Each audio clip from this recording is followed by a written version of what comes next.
create image and text, we'll select the image and text widget component from the available list of widgets, and you can select the uploaded images from here, and in case if it is not there, you can upload the image using this upload icon. So you can use image, so double click on the image and you can resize this, and here you can add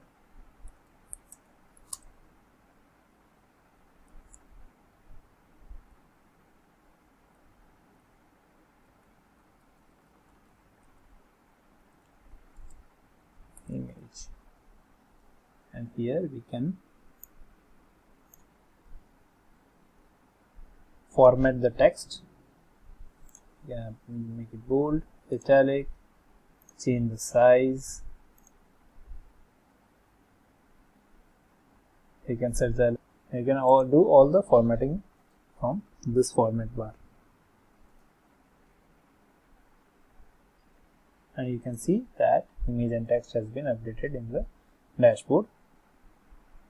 Go to settings and hide the title. Save and exit. And